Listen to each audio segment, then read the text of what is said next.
Welcome back to परीक्षा race YouTube platform. साथियों, R O के टेस्ट सीरीज में आज हम लोगों का हिंदी का जो है 8वां सेट है। 8वां टोटल 30 प्रश्न है। आप लोग बताइए आपके कितने सही होंगे लास्ट में। तो चलिए शुरू करते हैं। आज का पहला प्रश्न है 31वां। अंत्यज शब्द का सही अर्थ क्या है? अंत्यज, अंत्यज का सही अर्थ क्या होता है? तो देखिए, अंत्यज का जो सही अर्थ होता है वो होता है जिसका जन्म जो है निम्न या अछूत वर्ग में हुआ हो, उसे अंत्यज कहते हैं। जो उच्च कुल में पैदा होता है, उच्च जात में, उसे कुलीन कहा जाता है। पहले भी हम लोग देख चुके हैं। बहुज्ञ शब्द का सही अर्थ क्या है? बहुज्ञ का सही अर्थ क्या हुआ? जो बहुत अधिक जानकार हो, जो अधिक जानकार हो उसे बहुज्ञ कहते हैं। तो सही जवाब क्या होगा? सही जवाब ऑप्शन नंबर ए होगा। नेक्स्ट है जिसे किसी से लगाव न हो। जिसे किसी से लगाव न हो उसे क्या कहते हैं? उसे निर्लिप्त कहते हैं। क्या बोलेंगे? निर्लिप्त। चलिए नेक्स्ट, जो कुछ जानने की इच्छा रखता हो, जो कुछ जानने की इच्छा रखता हो उसे क्या कहते हैं? उसे जिज्ञासु। हम लोग कहते हैं ना, बहुत जिज्ञासु हो, बहुत कुछ जानने की इच्छा रखते हो। चलो नेक्स्ट है जो बात लोगों से सुनी गई हो। जो लोगों से बात सुनी गई हो उसे क्या कहेंगे? अश्रुति, सर्वप्रिय, लोकोक्ति, किंवदंती। क्या कहा जाता है? तो उसे जो है किंवदंती कहा जाता है। किंवदंती, आप लोग याद रखिए। चलिए नेक्स्ट है सबके समान अधिकार पर विश्वास। सबके समानाधिकार पर विश्वास। तो इसके लिए एक शब्द क्या होगा? देखिए, समाजवाद का जो डिफिनीशन है ना, यही है। समाजवाद का सही अर्थ यही होता है कि सबके समान अधिकार पर विश्वास रखना। चलिए नेक्स्ट है रजोगुण वाला। रजोगुण वाले के लिए क्या होगा? तो रजोगुण वाला राजसिक, राजसिक कहा जाता है। चलिए नेक्स्ट है जिसकी आशा न की गई हो। जिसकी आशा न की गई हो क्या होगा? तो इसके लिए अप्रत्याशित। काफ़ी सरल प्रश्न है, आप लोग ज़रूर सॉल्व करिए साथ साथ में और बताते चलिए कि लास्ट में ज़रूर बताइएगा कि कितने आपके सही हुए। पेट की आग के लिए उचित शब्द। तो पेट की आग के लिए क्या होगा? जठर अग्नि। यहाँ देखिए और भी शब्द दिए हैं। दावाग्नि, पीछे के टेस्ट जो लोग सॉल्व कर रहे हैं वो लोग बताएं, उनको बताया गया था। दावाग्नि क्या होती है? जंगल की आग, जंगल की आग। और बड़वाग्नि कहाँ होती है? यह समुद्र की आग होती है। क्या होती है? समुद्र, समुद्र की आग। चलिए नेक्स्ट है युयुप्सु का अर्थ क्या होगा? युयुप्सु, युयुप्सु का अर्थ होता है जिसकी इच्छा हो युद्ध लड़ने की। क्या करने की? युद्ध लड़ने की जिसकी इच्छा हो, अर्थात युद्ध का इच्छुक। चलिए नेक्स्ट है निम्नलिखित वाक्यों में से एक वाक्य जो है शुद्ध है, बताना है। अब देखिए शुद्धि और अशुद्धि का प्रश्न आ गया। ये देखते हैं। पहला है पेड़ की पत्ता गिरा। पेड़ की पत्ता गिरा, ये गलत पढ़ने में ही लग रहा है। नेक्स्ट देखिए पेड़ में से पत्ता गिरा। पेड़ में से पत्ता गिरा, यह भी गलत है, क्योंकि जब में आप हटाएंगे तो एकदम सीधा सिंपल सा सरल बन सकता है। तो में लगाने की क्या आवश्यकता है? में अंदर से थोड़ी गिरा, पेड़ से पत्ता गिरा। तो सही जवाब तो ऑप्शन नंबर डी हो गया। पत्ता गिरा पेड़ से, तो ये तो कोई कवि बन रहे हैं क्या? सीधी बात बतानी है, कवि नहीं बनना है हमें। नेक्स्ट है निम्नलिखित में एक वाक्य त्रुटिपूर्ण है। इसमें से कौन सा त्रुटिपूर्ण है? तो चलिए देखते हैं। पहला है संभवतः मैं रविवार को आ जाऊंगा। तो यह सही है। नेक्स्ट है जीती मक्खी निगली नहीं जाती। यह भी सही है पूरी तरह से। वर्तनी भी आप लोग ध्यान रखते चलिए। विद्या सदैव साथ रहने वाला धन है। तो यहाँ पे देखिए कन्फ्यूजन हो रहा है। कहाँ पे? सदैव ऐसे नहीं होता, सदैव होता है। तो ये तो हमें गलत लग रहा है। आगे देख लेते हैं। मुझे आशंका है कि निष्पक्ष चुनाव नहीं हो पाएंगे। तो यह सही है। तो सही जवाब जो बनेगा हम लोगों का ऑप्शन नंबर सी होगा। सदैव इसमें गलत है, सदैव जो है ऐसे लिखा जाएगा। चलिए नेक्स्ट है निम्नलिखित में से एक वाक्य शुद्ध नहीं है। फिर से अशुद्ध वाला पकड़ना है। तो चलिए देखते हैं।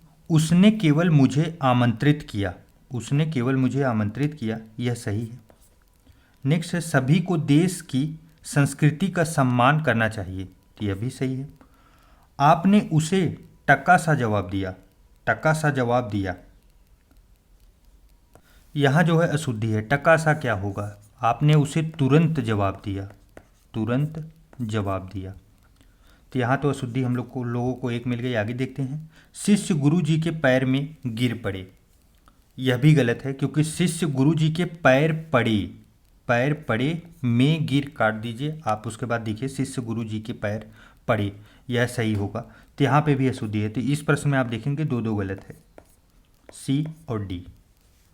देखिए टका सा, मेरे को, तेरे को, ये सब जो लैंग्वेज होती है ये सब हिंदी में नहीं चलती, शुद्ध हिंदी आप हमेशा ध्यान रखिए, जो प्रत्यक्ष हिंदी खड़ी बोली बोली जाती है वही होती है। निम्नलिखित वाक्यों में एक अशुद्ध है, कौन सा है, चलिए इसमें देखते हैं। उसने अपने प्राण की बाजी लगा दी थी, यह शब्द जो है पूरी तरह सही है।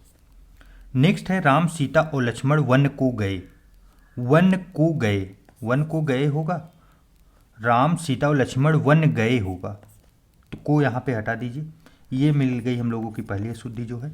आगे भी देख लेते हैं, उसकी आंखों से आंसू निकल पड़े, यह तो सही है। आपकी महत्ता से सभी लोग परिचित हैं, यह भी सही है। तो सही जवाब जो बनेगा हम लोगों का वो ऑप्शन नंबर बी बनेगा। बी में को की अशुद्धि थी, एक एक्स्ट्रा वर्ड लगा था। नेक्स्ट है, निम्नलिखित में एक वाक्य त्रुटिपूर्ण है, फिर से एक त्रुटिपूर्ण, बताइए। तो देखिए इसमें पहला क्या है, निरपराधी को सजा नहीं देनी चाहिए। देखिए निरपराधी जो है ना, ये शब्द ही गलत है, हम लोगों को सही ऑप्शन तो मिल गया, निर अपराध होता है, निर अपराध, निरपराध को सजा नहीं देनी चाहिए, निरपराधी शब्द ही नहीं होता, गलत होता है। ऐसे ही आप कहीं अगर देखें अनेकों, अनेकों भी गलत है, क्योंकि अनेक तो वैसे ही बहुवचन है, तो अनेकों का क्या आवश्यकता है, यहीं पे बहुवचन खत्म हो गया, अब इसके बाद इसमें लगा के और बहुवचन से आगे क्या बनाएंगे, बनना तो बस एक वचन या बहुवचन ही है हिंदी में, तो फिर आप अनेकों लगा के इसको निरर्थक कर देते हैं। ऐसे ही निरपराधी जो है ये गलत है, निरपराध होता है। नेक्स्ट है, वह सकुशल घर पहुंच गया, यह सही है। मोती सीप में पलता है, यह भी सही है। व्यापारी ने 5 कुंतल कोयला खरीदा, यह भी सही है। तो चलिए, तो सही जवाब ऑप्शन नंबर ये था, निरपराधी वाला, निरपराध होगा। नेक्स्ट है, निम्नलिखित में से शुद्ध वर्तनी कौन से शब्द की है, आशीर्वाद कैसे लिखा जाएगा, तो बताइए। देखिए आशीर्वाद जो है ऐसे लिखा जाता है, आशीर्वाद। देखिए लिख लिख के आप लोग याद करेंगे तभी आसानी होगी, आसानी से आपका पेन जो है चलेगा। एक ही शब्द की वर्तनी 4 तरह से लिखी गई है, सही का चयन कीजिए। ऊपर लिखित कैसे लिखा जाएगा, तो देखिए ऊपर लिखित कैसे लिखा जाता है, ऊपर लिखित पूरी तरह से सभी शब्द होंगे और सब पे जो है छोटी ई की वर्तनी लगती है, तो सही जवाब ऑप्शन नंबर बी होगा। चलिए नेक्स्ट है, निम्नलिखित में से एक शब्द की वर्तनी अशुद्ध है, इसमें से कौन से शब्द की वर्तनी अशुद्ध है, तो देखिए पहला क्या है, उज्ज्वल, उज्ज्वल आधा जय 2 बार रहता है, ये तो सही है पूरी तरह से। दूसरा है कवयित्री, यह भी सही है। तीसरा फिर देखिए कवित्री दिया गया है, कवयित्री, तो यह तो गलत होगा। ऐसे प्रश्न आपको देखते ही पता चल जाएंगे, तो क्योंकि 2 जगह कवित्री लिखा है तो एक तो पक्का गलत होगा, तो आप ध्यान रखिए ये गलत है। सही जो होता है ऐसे लिखा जाता है, पूरा क, पूरा व, फिर उसके बाद यह और छोटी एक मात्रा, फिर उसके बाद त्री, ये होता है, और उसके बाद मोक्ष जो है यह भी सही है। तो सही जवाब जो हम लोगों को मिला वो कवित्री गलत था। नेक्स्ट है, निम्न में से शुद्ध शब्द इसमें से कौन सा है, पूजनीय कैसे लिखा जाएगा। देखिए ऐसे शब्दों का जब मैं उच्चारण कर रहा था, आप देखिए मेरी प्रैक्टिस हुई है, इसी वजह से मैं पूरी तरह शुद्ध बोला। पूजनीय, पूजनीय जब मैंने बोला तो क्या बोला, पूजनीय, पूरा शब्द रहेगा, कहीं बीच में छोटा नहीं आएगा, और सभी जगह जो है बड़ी ई की मात्रा यूज होगी, तो सही जवाब ऑप्शन नंबर सी होगा। चलिए नेक्स्ट है, इनमें से वर्तनी की दृष्टि से शुद्ध है कौन सा, तो बताइए इसमें से शुद्ध कौन सा है, तो देखिए अंतर्धान, अंतर्धान शुद्ध है, ऐसे ही लिखा जाता है। अच्छा नेक्स्ट देखिए खष्टम, खष्टम ऐसे नहीं लिखा जाएगा, कैसे लिखा जाएगा, देखिए खष्टम होता है, खष्टम। उसके बाद मैं पे हलंत लगता है, ये भी आप लोग याद रखिए। उसके बाद फिर जो है सहस्त्र, सहस्त्र में देखिए, देखिए स ह आधा स, फिर उसके बाद त्र पूरा होता है। यहाँ पे आप देखिए आधा स और त्र जो है समझ में नहीं आ रहा है कि र बना है कि वो आधा स बना है, त्र में भी आधा लग गया है, क्या हो गया है यहाँ समझ में नहीं आ रहा है, जबकि ऐसे पूरी तरह से लिखा जाता है आधा स और त्र पूरा। उसके बाद फिर ऑप्शन नंबर डी में देखिए आनुषंगिक लिखा है। अनुषंगिक, अनुषंगिक नहीं होता, आनुषंगिक होता है। क्या होता है? आनुषंगिक, आनुषंगिक होता है। तो सही जवाब देखिए इसमें से कौन सा था? ऑप्शन नंबर ए था, अंतर्धान। चलिए नेक्स्ट है कुल का पर्यायवाची शब्द क्या है? कुल का पर्यायवाची इसमें से कौन सा है? तो इसमें से बताइए कुल का पर्यायवाची कौन सा है? कुल का अर्थ होता है वंश, वंश होता है। तो आप लोग इससे जानते रहिए। और उसके बाद देखिए कुलीन, कुलीन का आशय क्या होगा? कुलीन मतलब जो श्रेष्ठ कुल में पैदा होता है, श्रेष्ठ कुल में पैदा होने वाले के लिए। देखिए ये क्या है ना कि इसको हम लोग कुलीन को अभी ऊपर नहीं देखे थे, अनेक शब्दों के लिए एक शब्दों में भी प्रयोग किया जाता है। शालीन, निकृष्ट, ये सब शब्द तो आप वाकिफ भी हो गए। चलिए नेक्स्ट है धनेश्वर का पर्याय है। धनेश्वर का पर्याय क्या होगा? धनेश्वर देखिए जिसके पास धन हो और वो ईश्वर भी हो तो कौन होगा? कुबेर होंगे। सीधा सा पर्याय हो गया। पर्यायवाची भी आप तोड़ के मरोड़ के देखिए। और गणेश जी का क्या होता है? गणेश जी का बताइए आप लोग। गणेश जी का होता है लंबोदर, लंबोदर। ये तो बहुत से लोगों को पता भी होगा। यहाँ देखिए परभृत एक शब्द, थोड़ा कठिन शब्द दिया है, परभृत। इसका अर्थ क्या होता है? ये कोयल होता है, कोयल। परमेश्वर भगवान या ईश्वर को कहते हैं। चलिए नेक्स्ट है कुसुमेशु का पर्यायवाची क्या है? कुसुमेशु, कुसुमेश किसको कहा जाता था? कामदेव को। किसको? कामदेव को।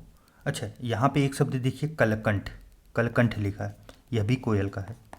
ऊपर हम लोगों ने देखा किसका कोयल का था? परभृत, कलकंठ, कोयल, ये सब एक पर्यायवाची है।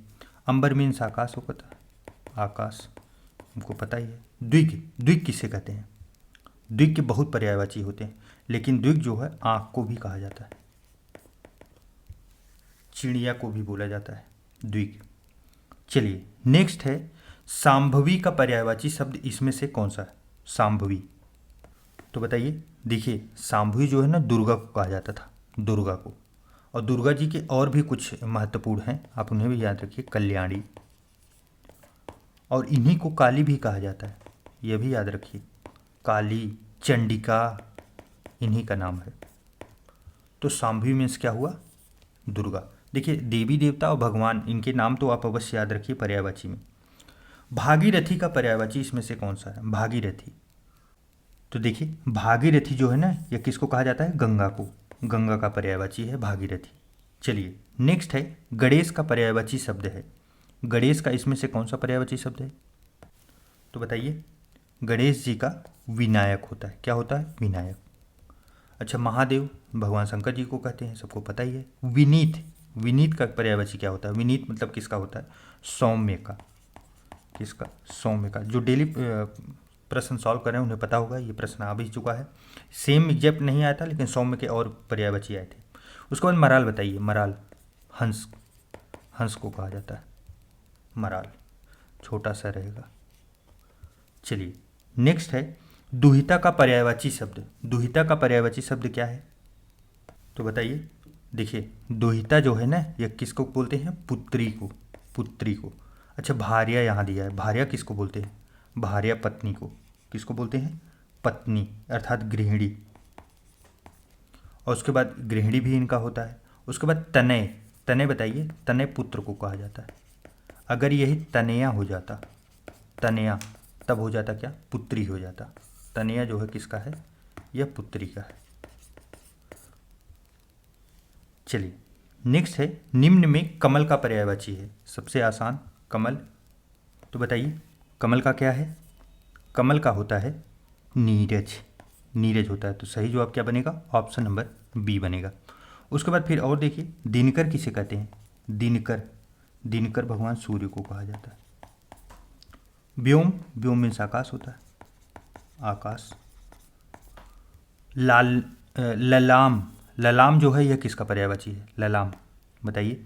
ललाम जो है सुंदर को कहते हैं, सुंदर। चलिए नेक्स्ट है नयन का पर्यायवाची शब्द। नयन का पर्यायवाची क्या होगा? नैनो वाला गाना आप लोग बहुत सुनते हैं, बताइए क्या होगा? अम्बक होता है, नयन का अम्बक होता है। नयन, अम्बक, लोचन, नेत्र, चक्षु, द्विग, अच्छी, अम्बक, दीदा, ये सब क्या है? ये सब नयन के पर्यायवाची। चलिए नेक्स्ट है खल का पर्यायवाची शब्द। खल का पर्यायवाची क्या होगा? तो खल मीन्स क्या होता है? खल मीन्स दुष्ट होता है, दुष्ट। अच्छा यहाँ पे बताइए और शब्द दिए हैं खग। खग मीन्स क्या होता है? खग बोलते हैं पक्षी को, पक्षी को। तुहिन, तुहिन महत्वपूर्ण है, बताइए। तुहिन आ भी सकता है परीक्षा में। हिम को बोला जाता है, हिम। मयूर सबको पता है, मोर को कहते हैं। तो चलिए साथियों, इस प्रकार आज का टेस्ट पेपर 30 प्रश्नों की श्रृंखला समाप्त हुई। आपके कितने सही हुए कमेंट करके ज़रूर बताइए, और यह सीरीज कैसी लग रही है आप लोगों को यह भी ज़रूर बताइए। चलिए मिलते हैं एक नए वीडियो में, तब तक के लिए ढेर सारा प्यार। नमस्कार।